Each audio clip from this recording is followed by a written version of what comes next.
For what purpose does the gentleman from California seek recognition? Speaker, I move the House suspend the rules and pass H.R. 1677. This is the Syria Civilian Protection Act as amended. The clerk will report the title of the bill. H.R. 1677, a bill to halt the wholesale slaughter of the Syrian people, encourage a negotiated political settlement, and hold Syrian human rights abusers accountable for their crimes. Pursuant to the rule, the gentleman from California, Mr. Royce, and the gentleman from New York, Mr. Engel, each will control 20 minutes. The chair now recognizes the gentleman from California. I ask unanimous consent that all members may have 5 legislative days to revise and extend their remarks and to include any extraneous material in the record. Without objection, so ordered. I also ask unanimous consent to place into the record exchanges of letters with other committees regarding this bill. Also without objection. Thank you, Speaker. I yield myself such time as I may consume. The gentleman's recognized for such time. Mr. Speaker, I'd like to start by commending the gentleman from New York, Mr. Engel, the ranking member, for his leadership in authorizing this critical legislation. Mr. Engel has long been the voice on Syria, and I must mention that the outline that he has given in terms of the initial problems when we saw those citizens on the streets of Damascus walking, saying peaceful, peaceful, and then, as we saw on CNN, the automatic weapons open up and saw the Assad regime mow those civilians down. He was the first to begin to ring the alarm. And I wish this body and previous administration as well had done more to heed his calls. For 6 years, we've watched the Syrian regime launch wave after wave of unrelenting destruction on the people of Syria. Airstrikes, chemical weapons attacks, forced starvation, industrial-scale torture, the deliberate targeting of hospitals, schools, marketplaces, and this done with precision bombs and with crude barrel bombs, and as a consequence, Syrians suffering every day. And now, just last month, we saw footage of entire families killed, suffocated by Syrian gas, a chemical weapon that Assad supposedly gave up under a deal brokered by Russia and the previous administration. The number of dead is estimated now to be close to 1.5 million, and another 14 million have been driven from their homes. And while ISIS plays a role in the violence in Syria, it is Bashar al-Assad and his backers, among them Russia, Iran, and Hezbollah, who are the main drivers of this death and destruction. ISIS has no airplanes. It is Russian and Syrian fighter planes and helicopters that drop those bombs on those hospitals and schools. It is Hezbollah and Iranian Revolutionary Guard Corps fighters who attack cities, who burn crops, who prevent food and water and medical supplies from reaching vulnerable civilians. It is Assad's secret police and intelligence groups who kidnap and torture and murder civilians from every ethnic group and political party, Sunni, Shia, Christians, Alawite, none are safe. One of the worst facilities is just 20 miles from Damascus. Sedniya, a prison, is a place so terrible that it is called a human slaughterhouse. And thousands of people have been tortured and hung and shot and left to starve to death within the prison. And the numbers are so high that in 2013, Assad began constructing a crematorium to dispose of the bodies. And over the past 4 years, our committee heard agonizing testimony from Syrians caught up in this horror, including the brave Syrian defector known to the world as Caesar, and for whom this bill is named. Caesar testified about the shocking scale of torture being carried out within the prisons of Syria. We saw his photographs, and the tens of thousands of photographs he took with those bodies numbered numerically. I don't know what it is about totalitarian regimes that leads them to want to number their dead and catalog it. But because of his bravery, we have those photographs. And we've also heard from doctors who treat victims of chemical attacks, volunteers who dig through rubble with their bare hands to rescue those trapped within. And we've heard from the survivors of torture in Assad's prisons. As Syria drags on and on, vital U.S. national security interests are at stake. Assad's brutality is both a magnet for terrorist recruitment and a destabilizing force driving tens of millions of refugees out of that country. We have 14 million Syrians, as I said, who are displaced right now, many of them still in the country and millions outside of the country. Yet we've taken no steps to apply the economic tools that are available to us with respect to Assad and his backers. Mr. Speaker, this legislation is designed to increase the cost to Assad and to those outside backers by targeting the sectors of the economy that allow Assad to murder with impunity. Under the bill, foreign companies and banks will have to choose between doing business with the regime or with the United States. It would also sanction anyone who flies weapons or sends fighters into Syria to support the Assad regime. And this bill is also about creating economic leverage to push the parties to negotiate, creating the conditions for a negotiated peace. It's about finding a way forward to be determined by the Syrian people that does not allow Assad to exterminate his own community, does not allow him to do it with impunity, does not guarantee ISIS a safe space from which to operate, and that does not drive another 10 million people from their homes. For there to be peace in Syria, the parties must come together, and so long as Assad and his backers can slaughter the people of Syria with no consequences, there is no hope for peace. As we speak, Russia and Iran have proclaimed themselves the guarantors of peace and have promised to create de-escalation zones where military operations can be curtailed and civilians can seek safety. But these zones would be policed by the Syrian army, supported by Russian military police, by Hezbollah fighters, and IRGC, Iranian Revolutionary Guard Corps commanders, backed by those Shia militias.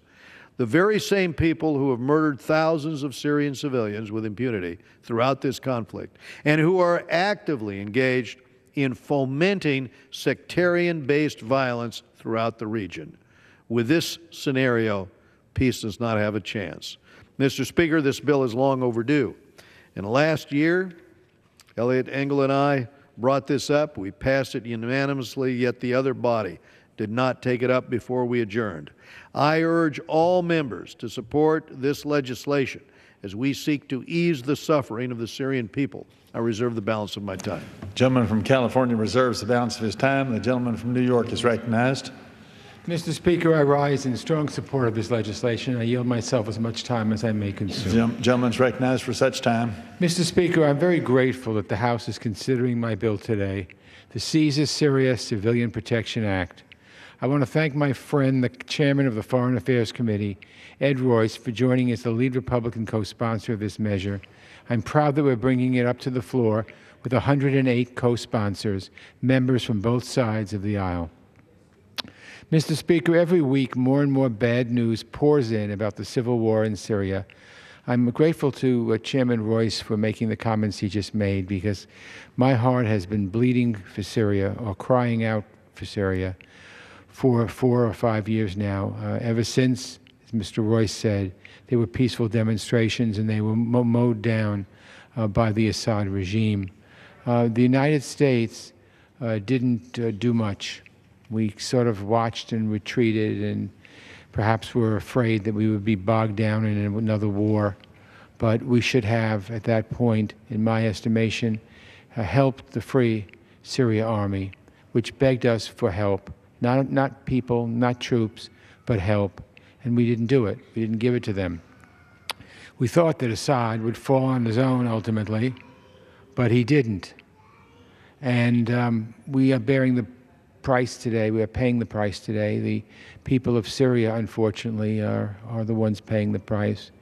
And millions of people have died and have been misplaced, and just the horrors of war and the horrors of civilians. So my heart really bleeds for the Syrian people. This week, it was the revelation of a crematorium, a furnace where the criminals who do Assad's bidding can pile the bodies and try to burn away the evidence of their atrocities. Also this week, Russia announced that they'll work with Iran, Iraq, and Assad to open and secure a road from Baghdad to Damascus. And what that really means, Mr.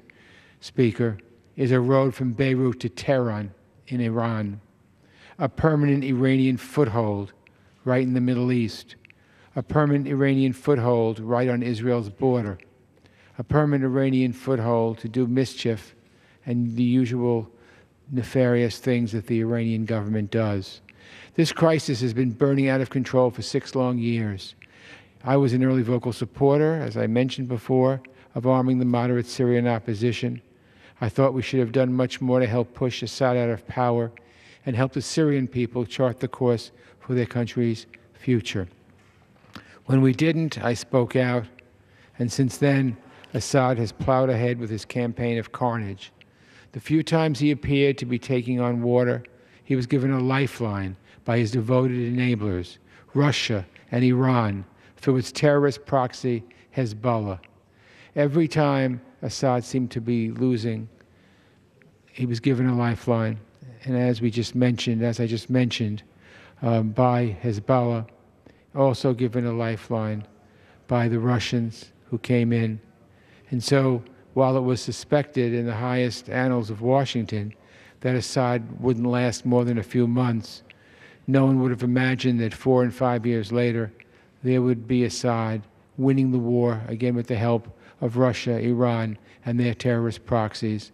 It's a disgrace, Mr. Speaker, and we need to act out. We need to help. Today we find ourselves no closer to a solution, and 4 months into the new administration, we're yet to hear a strategy for dealing with Syria. The Tomahawk missile strike last month was an appropriate response to the chemical weapons attack, although I believe the administration's policy shift with respect to Assad emboldened Assad to launch that attack, and a single missile strike is not a strategy. We need a plan to stop the violence, push a political transition that sees the end of Assad's rule, and helps the Syrian people recover and move forward. My bill, this bill, would be part of that strategy. It's named, as Mr. Royce pointed out, for Caesar, a former Syrian government photographer. Fed up documenting the brutality of the Assad regime, he defected and escaped so he could show the world exactly what was happening to the regime's victims. I'll never forget the images he showed us when he came to the Foreign Affairs Committee. Those images are still seared in my brain, and I'll never forget them. The depth of brutality and indifference to human life. We've named this bill after him because we want to send a message. If you're supporting this murder, if you're enabling the butcher in Damascus to continue waging that sort of violence against his own people, you're going to face consequences. This bill would sanction anyone who provides material support for the Assad regime. We want to go after the actual hardware that keeps his war machine running, the planes and bombs that terrorize the Syrian people, and the spare parts and oil that keep everything running. If you do business with Assad, the blood of the Syrian people is on your hands, and you're going to get caught up in these sanctions. And yes, that means Iran and Russia. If conditions on the ground changed and negotiations were in sight, it might be useful to dial back these sanctions in order to help end the violence. So we've built in some degree of flexibility. The measures are tough, but we don't want them to be a roadblock to peace. This bill also seeks to provide some relief to the Syrian people, who are now suffering terribly. It would improve oversight of assistance flowing into Syria and evaluate the feasibility of a no-fly zone. We also need to think about what must happen after the violence is ended, about who must be held accountable.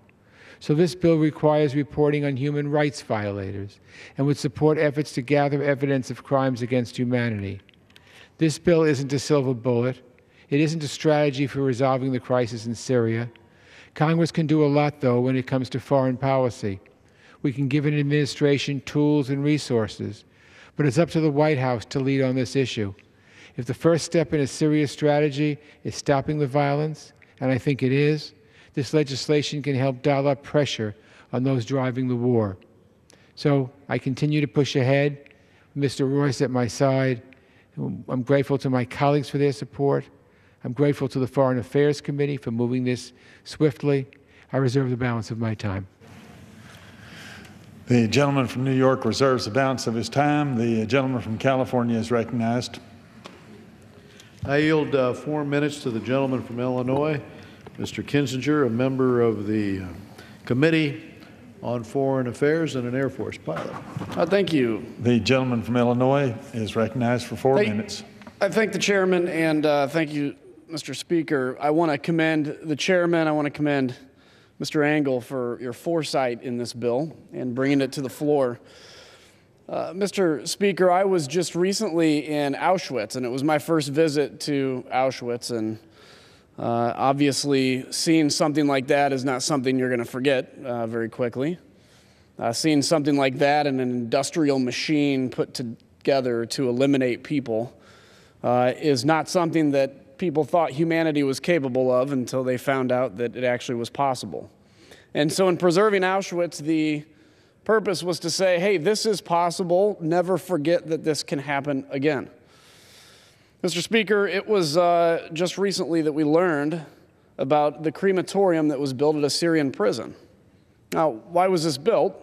It was built to hide the massive amounts of bodies coming out, tortured to death, destroyed, the lives cut short in this Syrian prison, and it was used to disguise that. It was used to prevent mass graves from being dug. I think that proves that Bashar al-Assad is actually a modern-day Hitler. And in fact, if you look at when, as was mentioned prior, Caesar came to our committee and showed us the images of brutality, the government cataloging the victims of the Syrian regime with markers written on the body, a numbering system and a catalog to say, in essence, document these massive amounts of death, it became very clear to us in a very visual sense what was going on in Syria. Mr. Speaker, oftentimes it's easy in the United States of America, where we have a lot of comforts and we have a lot of things granted to us that we take for granted, to look at a situation happening overseas and think it doesn't apply to us or doesn't affect us. And it's really tempting sometimes to get into that because it's easy to pretend something doesn't affect us. But it does. We see the massive amounts of migration from Syria, the young 7- and 8-year-olds and 9-year-olds that are not going to school now because they've been disrupted and their lives have been disrupted. And in 5 or 6 years, if they don't get an education and don't get hope and opportunity, they'll provide now the next recruiting ground for ISIS or ISIS-2 or Al-Qaeda-3.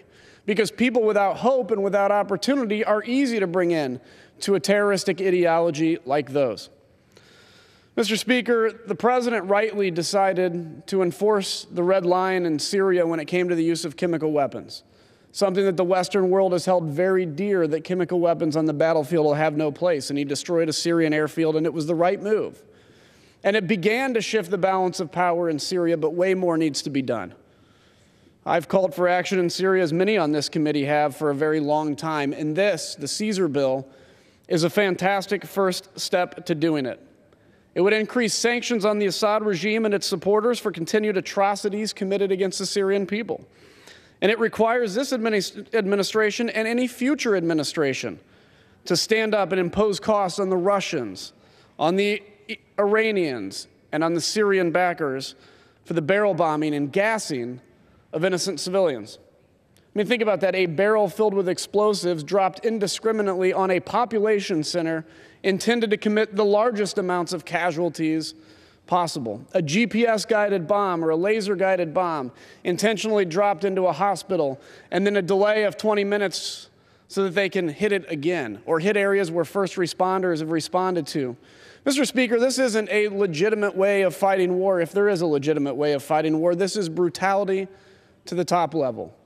And this is a great step for this Congress to take, and we unanimously passed this last time. I sure hope we can do that again. Again, I want to thank the leadership for leading on this. I want to thank Mr. Engel, Chairman Royce, for your leadership, and I ask my colleagues to join me and join us in supporting this very important bill, and I yield back. The time of the gentleman has expired. The gentleman from New York is recognized.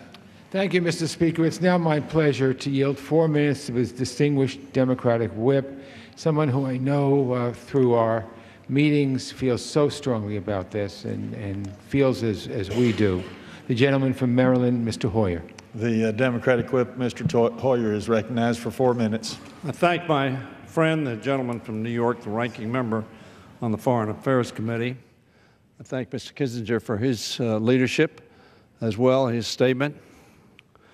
Mr. Speaker, I rise in support of this bipartisan legislation which will impose tough sanctions on entities aiding the Assad regime in Syria. Bashar al-Assad is a brutal murderer. A brutal murderer. And very frankly, there are too many countries facilitating and complicit in the murders that he perpetrates. He has gassed his own people and waged a civil war that has displaced millions from their homes and their country. Recently, Mr. Speaker, I had the honor of meeting some of the white helmet civil defense workers who are daily risking their lives to rescue civilians caught in the crossfire and targeted by government forces. Facilitated, I might say, by Mr. Putin's troops in Syria. The Assad regime is being propped up by Iran and Russia in a dangerous and destabilizing geopolitical game. Now there are reports that the Assad government is now cremating victims of mass murder in an attempt to hide the evidence of its numerous crimes. While this is taking place, Americans watched in disbelief. Frankly, as President Trump met in the Oval Office with those who are protecting and aiding and abetting Bashar al-Assad and those committing atrocities by his command and in his name. Not only does that show how little this president understands about the conflict in Syria and its broader complexities, it also reminds us that he has articulated no clear strategy on how to end that conflict and to defeat ISIS. Now, having said that, let me congratulate the president for taking the actions against the airfield after the chemical attack.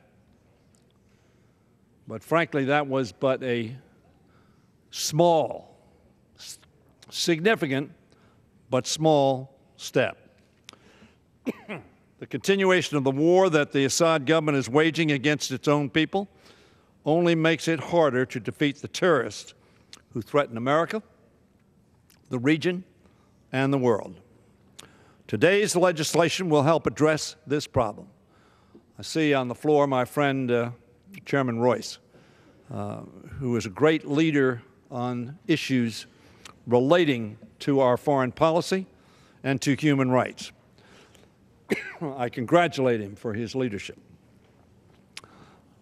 Working with his partner, Mr. Engel, we have taken significant steps to raise both the moral and the foreign policy issues that need to be raised.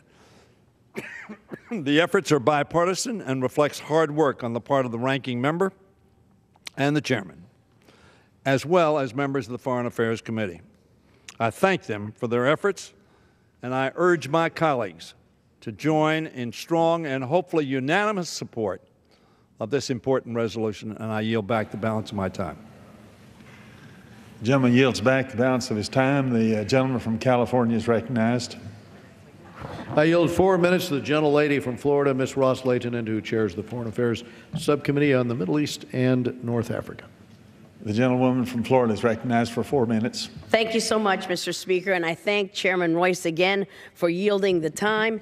And, Mr. Speaker, I stand in strong support of Ranking Member Eliot Engel's Caesar Syrian Civilian Protection Act, H.R. 1677, of which I'm proud to be an original co-sponsor, and I commend him and the chairman for all of their hard work in authoring the bill and bringing it before us today.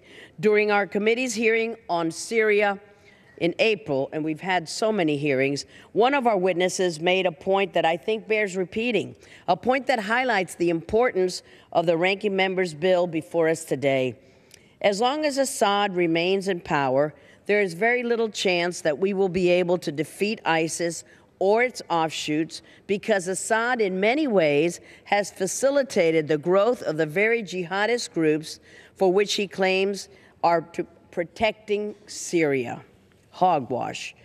As we talk about how to stop the slaughter in Syria, we must remember that no one bears more responsibility for that slaughter than Assad. He and his regime are the ones dropping barrel bombs. They're the ones unleashing chemical weapons on their own people.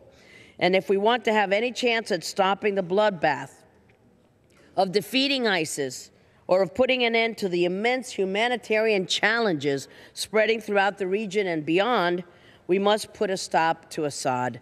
This bill ratchets up the pressure on Assad and his collaborators, especially his main allies, Russia and Iran, while expanding on the Iran Threat Reduction and Syria Human Rights Act, a bill which I authored and which became law in 2012. It gives the administration new tools to go after individuals and entities working with Assad in the finance, aircraft, transportation, telecom, and energy sectors, as well as it gives them the tools to target individuals complicit in human rights abuses. I'm glad to have worked with the ranking member and our esteemed chairman to include my amendments in this bill, amendments that would determine that denying or hindering access to humanitarian aid is a serious human rights violation, and as such, it would allow the administration to sanction any individual responsible for doing so. All of these tools, Mr. Speaker, are vital components of doing something that we still desperately need in Syria, a comprehensive, holistic strategy that looks beyond short-term tactical successes and instead targets the foundation of so many of the problems rippling through the region. If we continue to narrowly focus on ISIS without getting at the root of the Syrian conflict, Assad, Russia, and Iran, then we will only be treating the symptoms instead of the disease. And if we are to have any hope at finding a solution in Syria, the kind of pressure that this bill would achieve is an essential piece of that puzzle. So I offer my full support to this bill. I urge my colleagues to do the same, and I yield back the balance of my time, Mr. Chairman. Without objection, the gentleman from Virginia will control the time. The time of the gentlelady has expired, and the gentleman from Virginia is now recognized. I thank the Speaker, and I certainly add my voice to that of my colleagues in support of this important legislation. Syria is a mess, and it does affect all of us, as Mr. Kinzinger said, whether we like it or not. It is destabilizing the entire region, and I believe this bill can be a useful tool in our diplomatic efforts. Mr. Speaker, it gives me great pleasure now to yield 2 minutes to my friend, our colleague from Florida, the gentlewoman Lois Frankel. The gentlewoman from Florida is recognized for 2 minutes. Thank you, Mr. Connolly, and thank you to our chair and our ranking member for your great leadership. Mr. Speaker, imagine a mother crying in despair while holding her child in her arms, a child who is gasping for his last breath. An innocent victim of a barrel bomb filled with sarin gas dropped on his school.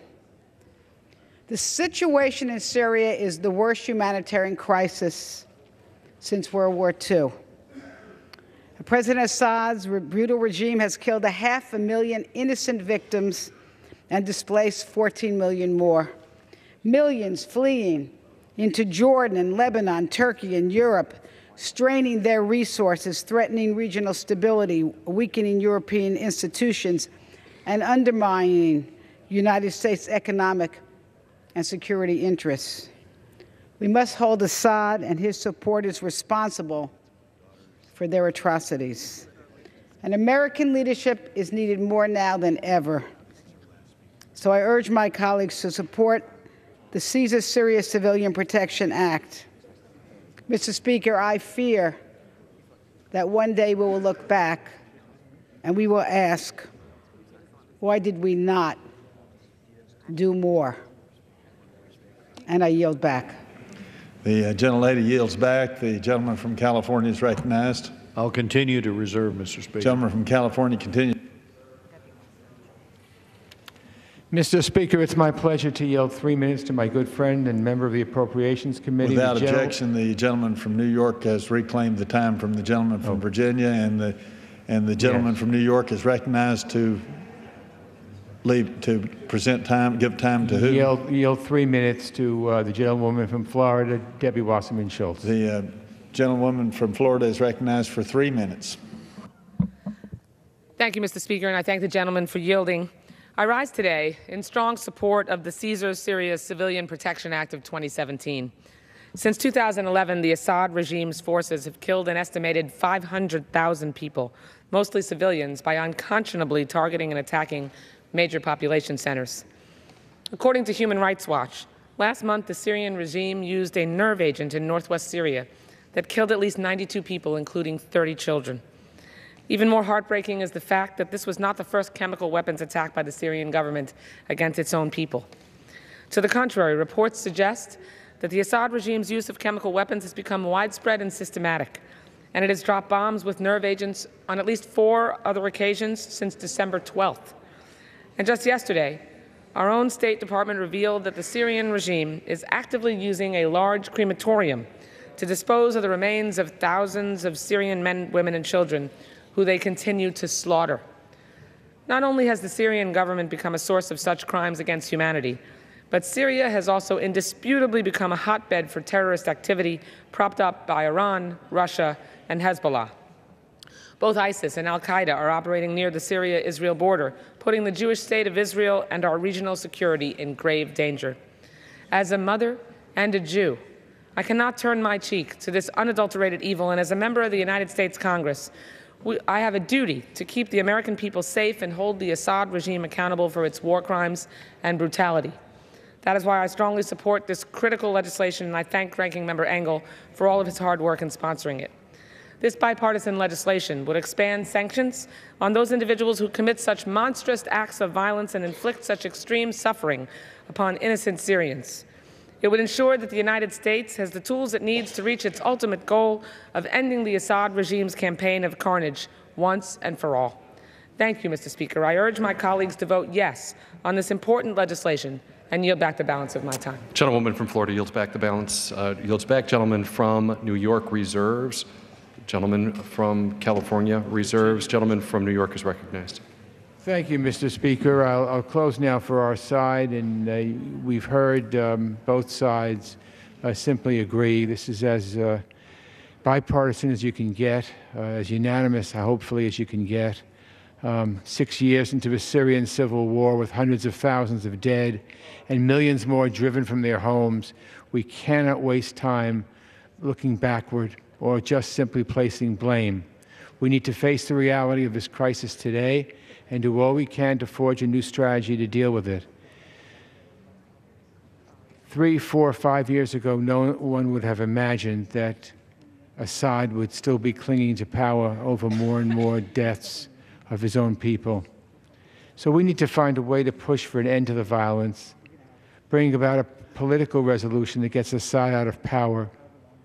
And by the way, that's going to be harder to do because the Russians and the Iranians are really backing him. And let's allow the Syrian people to start their long journey forward. This legislation will help us meet that challenge. It will impose a new cost on those who so far have aided the Assad regime with impunity. It will apply new pressure to the regime, which relies on the patronage of its enablers in Moscow. It will signal to the Syrian people that we share a vision of a future in which they make the decisions and Assad has no role. The bill passed the House unanimously a year ago. I'm hopeful we'll soon pass it in a little while, again, overwhelmingly. And I urge the other body to act on it without delay so we can get it to the President's desk. Thank you, Mr. Speaker. I yield back the balance of my time. The gentleman from New York yields back the balance of his time. The gentleman from California is recognized. I yield myself such time as I may. The gentleman from California is consume. recognized. Mr. Speaker, in closing, I'd like to once again recognize the work of Ranking Member Engel and the other committee members who've contributed to this bill. Our committee had heard the firsthand accounts of the suffering.